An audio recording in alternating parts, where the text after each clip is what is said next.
I used to think extra business trips meant extra money. I was half right.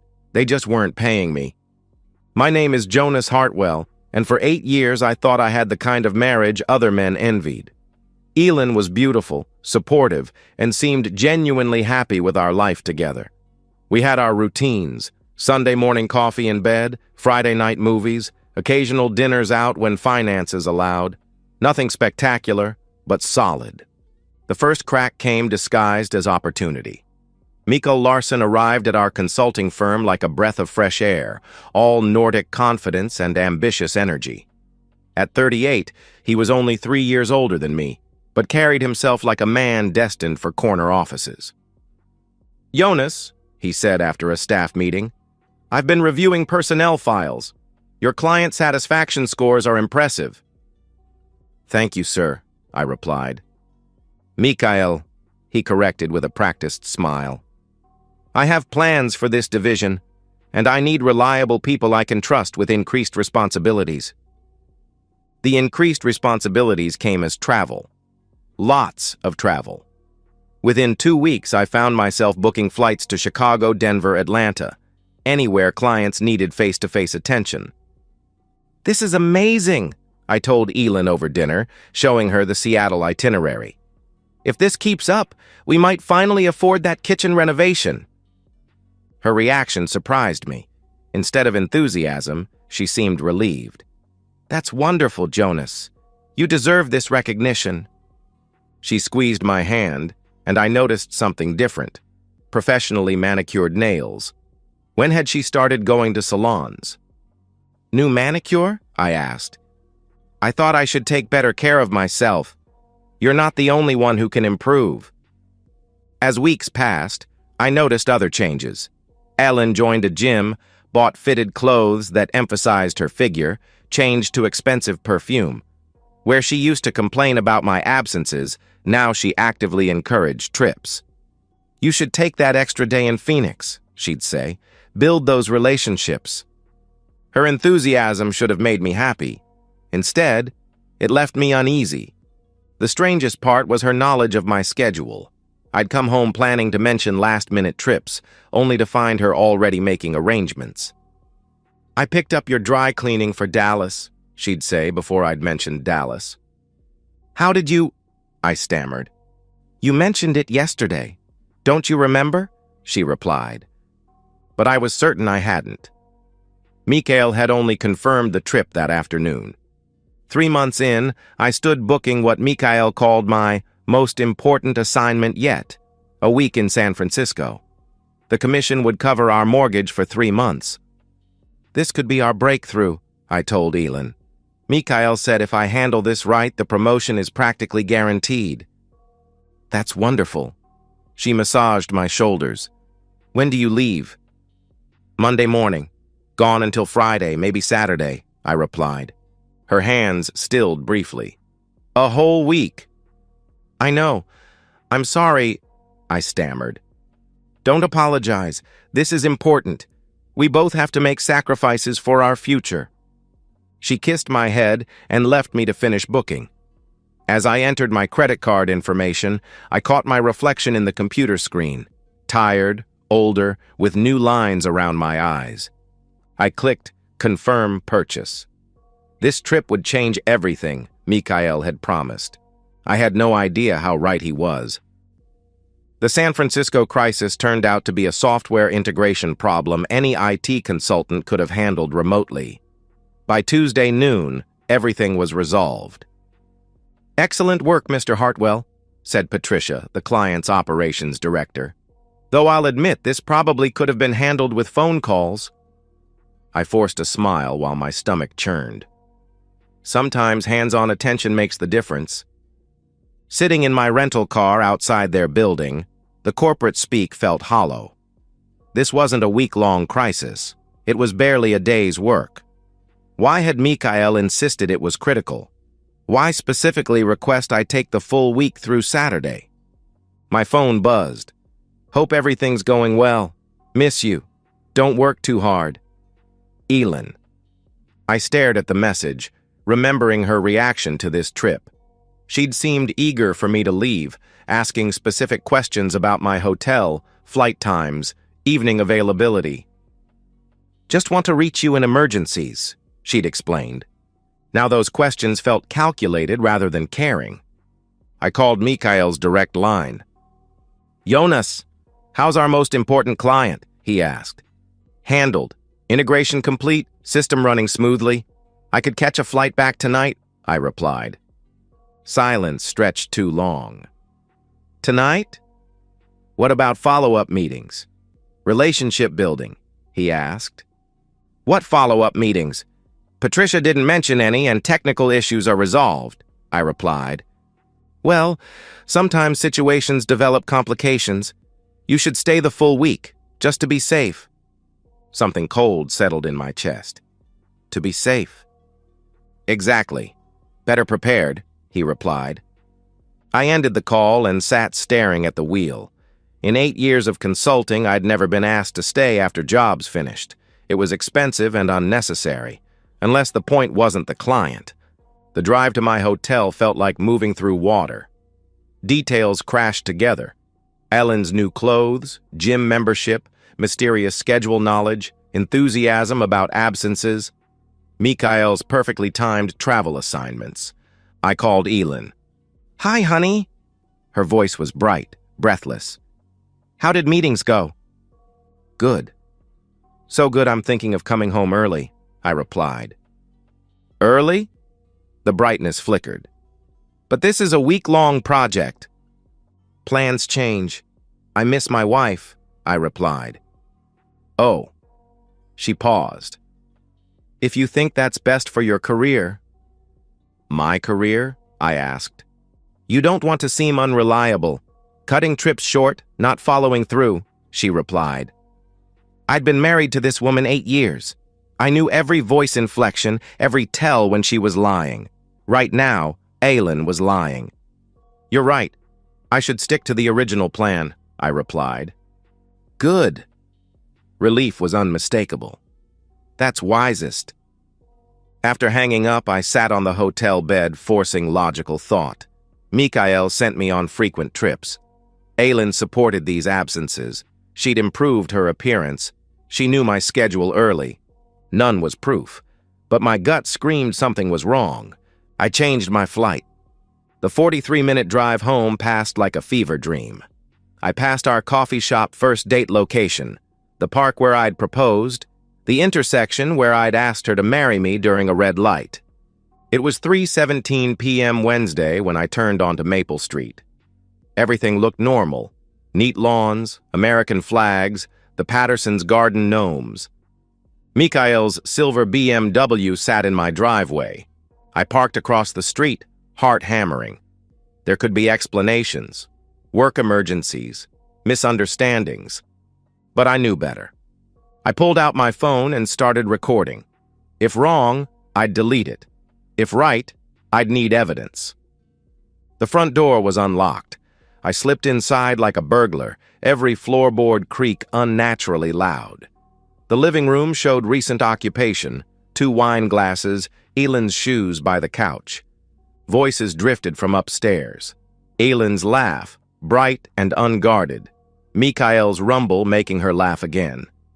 I climbed stairs one at a time, phone recording, my world narrowing to sounds from my bedroom. The door was cracked, afternoon light leaking through. Through that gap, I saw my wife's back, hair spilling over bare shoulders as she moved above a man who wasn't me. Mikhail's hands gripped her waist, wedding ring catching light. "God, I missed this," Elin gasped. "A whole week felt like forever." "Worth the wait," Mikhail replied. "Your husband made it easy, taking that California trip." They laughed, conspirators sharing jokes about fooling me. I stood outside my bedroom door, recording my marriage's death, feeling something fundamental break. Not just my heart, but something deeper. The part that trusted completely, loved without reservation. That man died in the hallway. What emerged was colder, more calculating. Someone who would make them pay. I kicked the door open hard enough to slam it against the wall. They separated like they'd been electrocuted, Aylin scrambling for sheets, Mikhail rolling off the bed. For a frozen moment, we stared, me in the doorway with my recording phone, them naked and tangled in bedding that smelled like betrayal. "Jonas!" Aylin's voice cracked. "You're supposed to be in California!" Mikhail found his voice first. Even naked and caught, he tried taking control. "Now, Jonas, I know this looks—" I interrupted him. "Like you're having intimacy with my wife in my house on my bed, because that's exactly what it looks like." "It's not what you think!" Aylin wrapped the sheet around herself, tears streaming. "This just happened. It doesn't mean anything." I almost laughed. After months of planning, convenient trips, her new appearance, obvious coordination, she wanted me believing this was spontaneous. "Just happened?" I stepped forward, and Mikhail flinched. "Like all those business trips just happened to coincide with your sudden enthusiasm for my absence?" Mikhail scrambled for clothes. "This is clearly a misunderstanding," he stammered. "The only misunderstanding was thinking you were both smarter than you are." I kept recording as he struggled into pants. "Tell me, Mikhail, how many other husbands have you sent on convenient business trips?" His face paled. "I don't know what you're implying." "I'm stating directly, you're a predator who manipulates employees to pursue their wives," I roared. "That's ridiculous. You're upset, not thinking clearly." I moved faster than planned. One moment by the door, next I had him by the throat against the wall, feet barely touching floor. 8 years of gym membership suddenly paid dividends. "Jonas, stop!" Aylin screamed. "Here's what happens," I said quietly, face inches from his. "You get dressed, walk out, and never set foot on my property again. Because if I see you here again, I won't be as reasonable." I released him and he stumbled, gasping. His confident mask slipped completely, revealing the coward underneath. He grabbed clothes without looking at Aylin. I followed downstairs, phone recording, and opened the front door. "Don't forget your keys." He fumbled for them, hands shaking. As he reached for the handle, I grabbed his wrist. "One more thing." I smiled and he flinched. "You should update your resume." I slammed the door and turned to find Ellen at the stairs, wrapped in our sheets. "Jonas, please, let me explain." "Explain what? How you've been planning this for months? Lying to my face daily?" I asked. She descended slowly, tears streaming. "It wasn't supposed to happen like this. Feelings developed." "Feelings." I stopped recording. "Is that what you call systematically deceiving your husband?" "I never meant to hurt you," he pleaded. "But you did anyway." I walked to the kitchen. She followed, clutching the sheet. "It was a mistake. We can work through this. Go to counseling." I cut her off. "Work through this?" I faced her, and she stepped back at my expression. "Aylin, you didn't slip and fall onto another man's dick. You planned this. You coordinated affairs around my schedule. You've been living a double life." "People make mistakes," she pleaded. "When have I cheated on you? When have I lied? When have I betrayed every promise I made?" She couldn't answer because we both knew the truth. 8 years of faithfulness, honesty, commitment. I'd worked extra hours providing for us, taken additional responsibilities building our future, trusted completely. She'd used that trust as a weapon. "I'm staying in the guest room tonight. Tomorrow I'm calling a lawyer." "Jonas, no! We can fix this," she once again pleaded. But I was already walking away, pulling out my phone for the first of many calls that would dismantle our life together. Some betrayals cut so deep they sever trust permanently. Closing the guest room door, I realized I didn't want to fix this. I wanted to burn it down and build something better from ashes, starting with making them both pay. Sarah Mitchell's office occupied the 32nd floor downtown, all glass and chrome with views that reminded you money could buy almost anything, including justice. Mr. Hartwell. She extended a manicured hand. David Kowalski speaks highly of you. Sarah was exactly what Dave promised. Sharp, well-dressed, radiating confidence from winning battles other lawyers wouldn't take. I understand you have documentation. I placed my phone on her desk. Video evidence of my wife committing adultery with my supervisor, recorded 3 days ago in our home. She watched without flinching, making notes. When finished, she leaned back. Excellent evidence. Clear adultery, premeditation evident from their conversation. This puts you in very strong position. She tapped her pen. Tell me about assets. House jointly owned, mortgage nearly paid, joint accounts roughly $40,000, my 401k, her smaller retirement, both cars paid for, I replied. Children? She asked. No, I replied. Good. Simplifies things. More notes. Employment situation? She asked. I explained Mikhail's supervisory position, suspicious travel schedule, my certainty this affair was orchestrated around my absences. Sarah's pen stopped. Your supervisor manipulated your work schedule to facilitate an affair with your wife. That's my belief, I replied. Can you prove it? She asked. I produced the folder I'd assembled the previous evening. Travel schedules for 4 months. Notice they increased significantly after Mikhail's arrival. I documented how my wife knew trip changes before I mentioned them. She reviewed papers, eyebrows rising. This suggests coordinated deception. Potentially, abuse of supervisory authority for personal gain. Meaning? I asked. Your supervisor may have committed sexual harassment by manipulating your employment to facilitate his affair. That's actionable civilly and through HR. I felt something cold settle. What would that involve? I asked.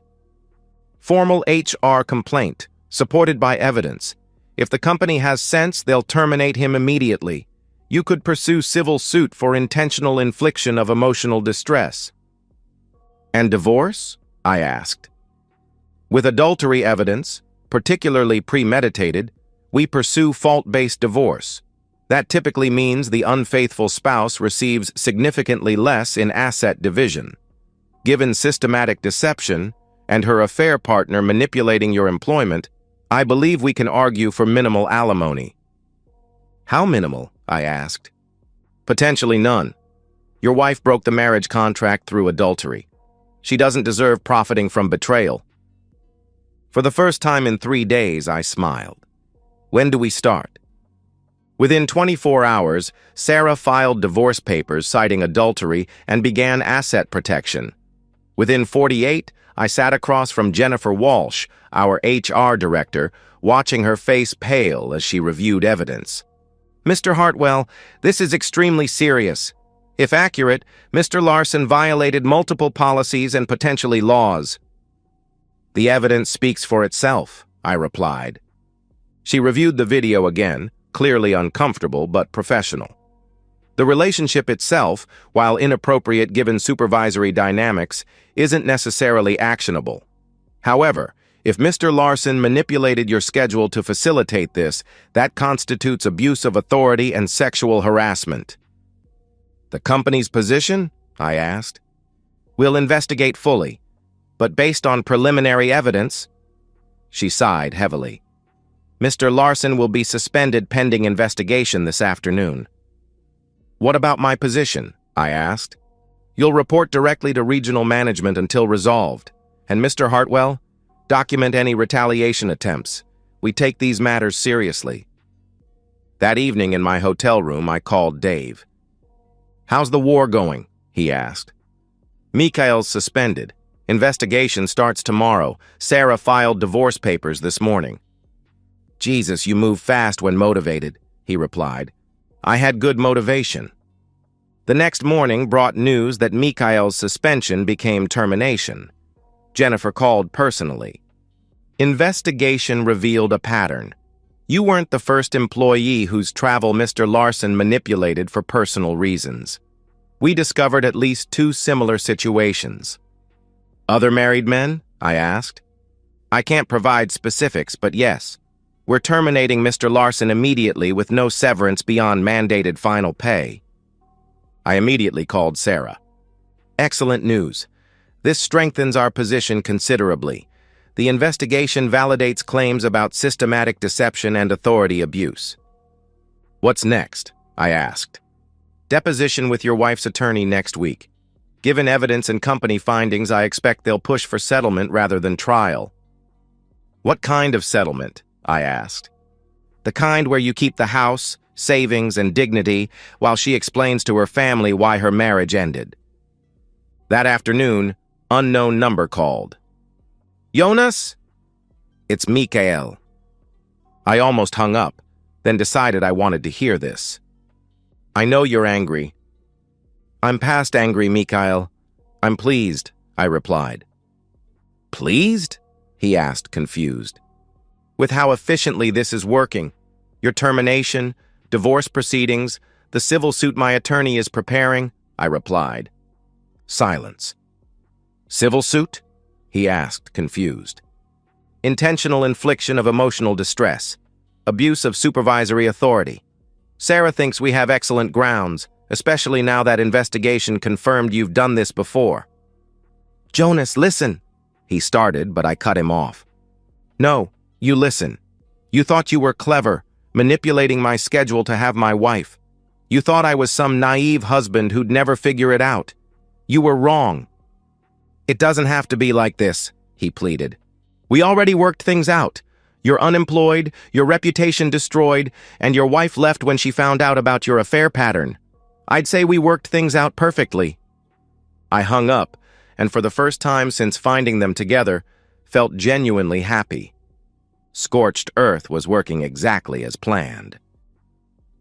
6 months later, I stood in the kitchen of my house, legally mine according to the divorce decree, making coffee in morning silence. The walls no longer held pictures of Elin and me. The bedroom was completely redecorated. Everything reminding me of our shared life had been removed, donated, or burned. The financial settlement exceeded even Sarah's projections. Elin received nothing. No alimony, no house share, minimal savings split for basic legal requirements. The judge was particularly unsympathetic to her tearful pleas about making a mistake. Actions have consequences, Mrs. Hartwell, Judge Morrison had said. You chose to violate marriage vows through premeditated adultery. The court sees no reason you should profit from that betrayal. My phone rang. Unknown number. Mr. Hartwell? Marcus Blake with Precision Consulting Group. Familiar name, a major competitor. What can I do for you? I asked. We've been following recent industry developments, particularly talent opportunities. Would you be interested in discussing a senior consulting position? Interesting. Mikael's termination and surrounding scandal had reached the broader consulting community. What kind of position? I asked. Regional Director, West Coast Operations, significant salary increase, full relocation package if desired, complete autonomy over your client portfolio. Perfect irony. Mikael's attempt to advance his career by manipulating mine ultimately led to me being offered his dream job with a better company. I'd be interested in hearing more. After hanging up, I walked through the house that was entirely mine. Guest room became home office. Living room reflected my tastes rather than compromises. Everything clean, organized, peaceful. My phone buzzed with unknown number text. Jonas, it's Elin. I know you blocked my other numbers, but please read this. Curiosity 1. I've been working 2 jobs to pay rent. Living in a studio apartment. I know I deserve this, but I want you to know I'm genuinely sorry. Not because of consequences, but because I genuinely loved you and threw it away for something that wasn't real. I hope you find happiness. I read twice, waiting for emotional response. Satisfaction, anger, even pity. Instead, nothing. The woman who'd sent this was a stranger. The Elin I'd loved probably never existed. I deleted the message and blocked the number. That evening, I had dinner with Dave and Linda at their favorite restaurant. Sarah joined us. Apparently, they'd been conspiring to introduce me to eligible women. "You look good," Linda said over dessert. "Healthier than I've seen you in years." "I feel good. Different, but good," I replied. "Different how?" Sarah asked. "More careful, less trusting, but also more confident in my judgment," I replied. "That's not necessarily bad," Sarah said. "Trust should be earned, not assumed." "What about dating?" Linda asked casually. "Ready to get back out there?" "Eventually, when I meet someone worth the risk." The following week, I started at Precision Consulting Group. Salary 40% higher. Office with city view. Direct reporting to company president. No manipulative supervisors. During my first staff meeting, I was introduced to the West Coast team. Accomplished professionals, clear communication, transparent processes. Everything missing from my previous workplace.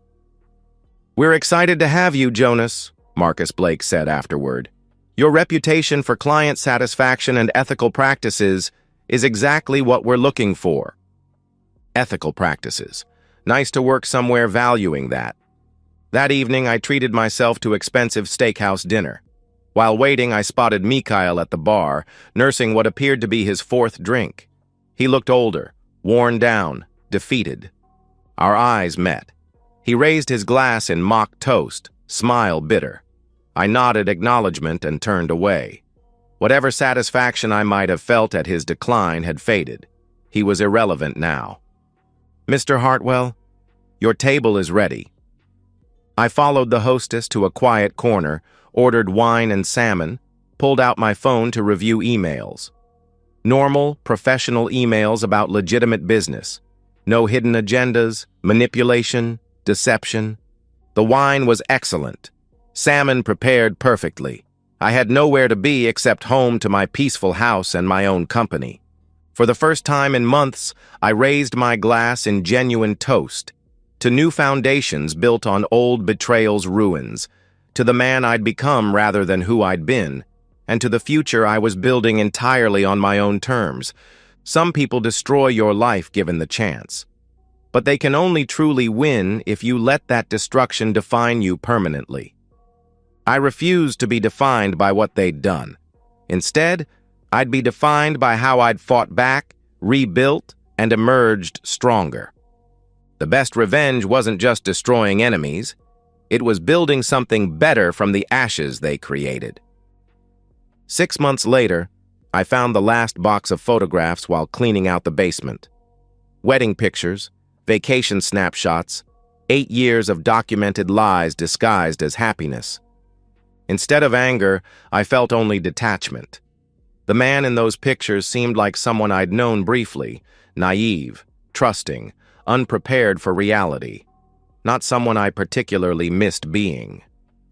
I carried the box to my backyard fire pit and fed the photographs to the flames one by one. Our honeymoon in Maui, Christmas mornings, the day we'd bought this house. Each image curled and blackened, releasing me from the last vestiges of a life built on deception. My phone buzzed with a text from Rebecca, the marketing director I'd been dating for 3 months. "Dinner tonight?" Rebecca understood why I moved carefully now, why I asked direct questions instead of making assumptions. She called it healthy skepticism rather than paranoia, which I appreciated. The fire died to embers as the sun set. Tomorrow I'd rake the ashes into the garden where they'd fertilize something new. Tonight, I'd take Rebecca to dinner and enjoy the company of someone who understood that relationships worked best when both people chose honesty. Mikhail was unemployed, his reputation destroyed. Aylin worked 2 jobs to afford a studio apartment. I was expanding my consulting practice, dating an honest woman, and sleeping peacefully in a house I owned outright. Some betrayals change your fundamental nature, not necessarily for worse, but definitely forever. They'd tried to destroy my life and instead forced me to build a better one. That made me the clear winner. And so, we've reached the end of today's story. Was it what you expected, or did it take a twist you didn't see coming? I'm curious to hear your thoughts. Share them in the comments below, and let's get a conversation going. If this story kept you hooked, make sure to hit that like button. And if you're new here or just haven't subscribed yet, now's the perfect time to join our community. I bring you fresh, captivating stories every day, so click that subscribe button and turn on notifications so you never miss out. Thanks for watching, and I'll see you in the next one.